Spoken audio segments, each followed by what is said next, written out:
Doctors day पर मेरी शुभकामना है कि सभी स्वस्थ रहें, सभी निरोग रहें, डॉक्टर की ज़रूरत कम से कम पड़े और डॉक्टर अगर देखता है कोई प्रॉब्लम है तो डॉक्टर की बातों को माने, उसके अनुसार अपने स्वास्थ्य की रक्षा करें। जैसा कि मैम गायनेकोलॉजिक सोसाइटी जो सोसाइटी है जी, इस सोसाइटी में जिस तरह से अभी महिलाओं के प्रति बहुत सारी तकनीक आधुनिक तकनीक मशीन के द्वारा बहुत सारी चीज़ों का अभी निरीक्षण किया जा रहा है, बहुत सारी चीज़ों का अभी यहाँ पे जो ऑपरेशन कराते हैं कि बहुत सारी चीज़ों का काम हो रहा है। क्या कुछ कहना चाहेंगे मैम कि अभी महिलाएं किस तरह से सुरक्षित अपने आप को बना सकती हैं?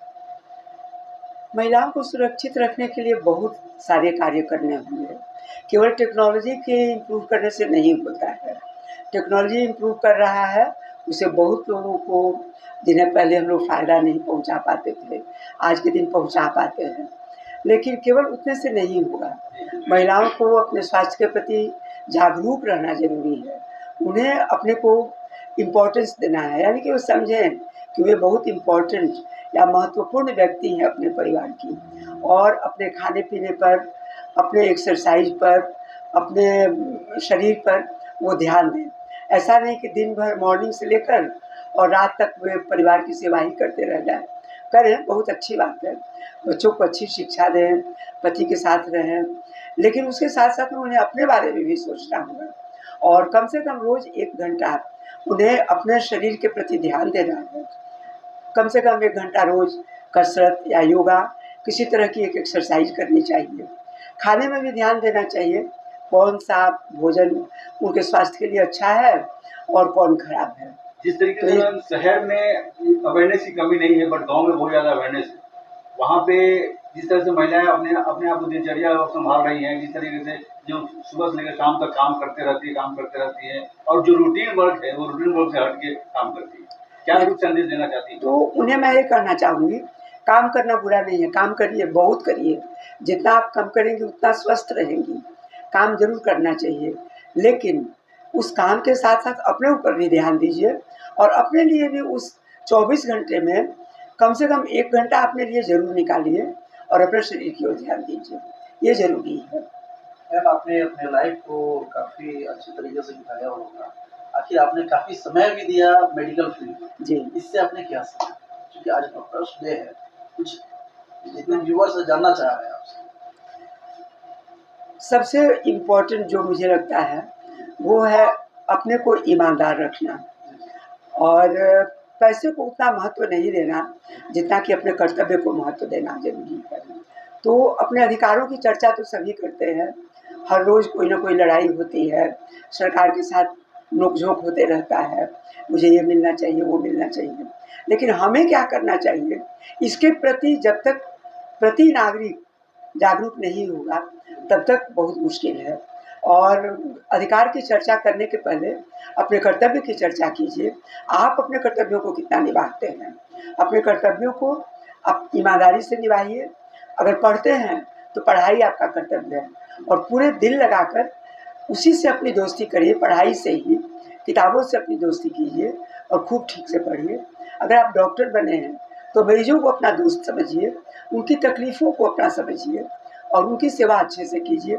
आप जिस भी पेशे में हों, अपने पेशे के प्रति बहुत ही ईमानदार और बहुत ही लगाव रखना ज़रूरी है। ये बहुत आवश्यक है। मैडम जैसा कि आपने बोला सरकार से नोक-झोंक, सरकार से ये करना, क्या डॉक्टरों के साथ भी परेशानियाँ होता है, झेलना पड़ता है परेशानी को? गवर्नमेंट का कुछ ऐसा नियम निकल जाए जिससे डॉक्टर उससे मतलब बिल्कुल अफोर्ड नहीं कर पाएँ, बिल्कुल उसको सह नहीं पाएँ, ऐसा लगे चिड़चिड़ापन महसूस हो। ऐसा होता है। जी, जी। कई कानून ऐसे हैं, जैसे कि सरकार को भी अगर कोई कानून लाती है, किसी भी, जैसे मान लीजिए इंजीनियर के लिए ही लगा, तो कुछ प्रमुख इंजीनियर्स को बुलाकर उसके साथ उनकी समस्याओं को समझकर तब कोई डिसीजन लेना चाहिए। उसी प्रकार अगर डॉक्टर्स की जो समस्या है, तो सरकार अगर कोई निर्णय लेती है, तो उसके पहले बहुत ज़रूरी है कि वो उन डॉक्टर्स को, जिनका मतलब है, जो ईमानदारी की रेखा में काफ़ी ऊपर पाए गए हैं, उनसे बुलाकर उनसे आप कंसल्ट कीजिए और कंसल्ट करके तब आप कोई भी नियम बनाने का कार्य कीजिए।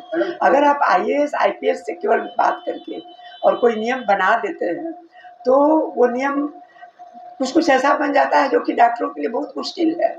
डॉक्टरों को सेवा धर्म है, सबसे महत्वपूर्ण सेवा, और सेवा में ही बाधा पहुंचने लगती है।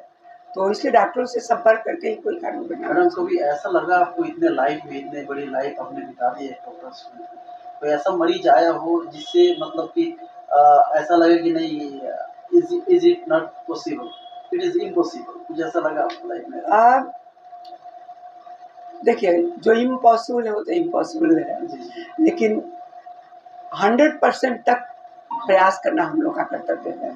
और कई बार ऐसा हुआ है कि लगा कि नहीं, ये मरीज तो बिल्कुल ही नहीं बच सकती है, लेकिन खूब दिल लगाकर प्रयास करने के बाद, मेरी तो आदत थी, अब तो हम मतलब उतना इमरजेंसी नहीं करते हैं, लेकिन अगर कोई पेशेंट सीरियस होती थी तो मेरा घर जाना मतलब मैं जा ही नहीं सकती थी, मैं छोड़ ही नहीं सकती थी उसको पकड़ के बैठे रहना मेरी आदत थी, समझिए। और जब तक वो ठीक नहीं हो जाती थी तब तक मैं उसके पास ही रहती थी, सोना खाना मुझे कुछ भी याद नहीं रहता था। तो इस तरह से मरीज, जो भी मरीज आए, उसे लगाव एक डेवलप करना बहुत जरूरी है। मैडम आपने जो जिस मेरी तरीके से कि आपने एक रास्ता चुना है कि डॉक्टर का, क्या कभी ऐसे लाइफ में आया कि भाई हमको भी एक आईएएस ऑफिसर बनना चाहिए, इसलिए बहुत सारे डॉक्टर्स आईएएस बन गए? नहीं, ऐसा कभी नहीं लगा।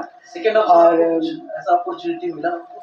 देखिए, हम जब शुरू में जब हमको मौका था, जब हम आईएएस भी बन सकते थे, तो हम बन गए होते अगर हम उस परीक्षा को दिए होते तो, क्योंकि हम हमेशा फर्स्ट डिवीजन में पास किए, हमेशा हर जगह फर्स्ट आए, और हमको पता है हम जिस लाइन में भी जाते हम फर्स्ट ही आते। लेकिन हमने डॉक्टरी को ही चुना क्योंकि हमको यही पसंद था। अंतिम क्या बोलना चाहिएगा जितने भी बच्चे अभी तैयारी कर रहे हो, अभी बिकम ए डॉक्टर, डॉक्टर बनना चाहते हैं, तो उनके लिए क्या सरप्राइज दीजिएगा आज के दिन? आज एक आज के दिन मैं डॉक्टर बच्चों को यही सलाह देना चाहूँगी कि तुम अवश्य डॉक्टर बनो, क्योंकि डॉक्टर से बढ़कर कोई भी धर्म नहीं, माने कोई भी कर्तव्य नहीं है, ये सेवा धर्म है। इसमें पैसा तो आता है, वो बाई प्रोडक्ट है, वो अपना एम मत रखना, हमेशा मरीज की सेवा को ही अपना एम रखना। पैसा आते रहता है उसके, और यह सोचकर कभी मत डॉक्टरी पढ़ो कि हम डॉक्टर बनेंगे तो बहुत पैसा कमाएंगे, मेरा इतना बड़ा बंगला होगा, गाड़ी होगी, ये होगा वो होगा। ये अगर सोच के तुम डॉक्टरी पढ़ रहे हो तो उससे बहुत बेहतर पेशे हैं जिनमें बहुत अधिक पैसा पाया जा सकता है। इसलिए वो सोच के डॉक्टर कभी मत बनना। डॉक्टर तभी बनो जबकि तुम महसूस करते हो कि कष्ट दूर करना मुझे अच्छा लगता है और मैं सेवा करूँगा। क्या डॉक्टर शांति मैम आज भी गरीबों के लिए सब कुछ करती है? बहुत मैंने जहाँ तक संभव है जरूर करते हैं। आज भी गरीब ये मतलब उम्मीद रखते हैं कि मैम देखिए, अगर कोई हमारे पास जो भी गरीब बहुत दिखता है ना, उसका फीस भी मैं लौटा देती हूँ कि नहीं, उसे फीस नहीं लगा, बहुत गरीब दिख रही है, ऐसा होता है बहुत बार। मरीजों की तकलीफ और मरीजों की समस्या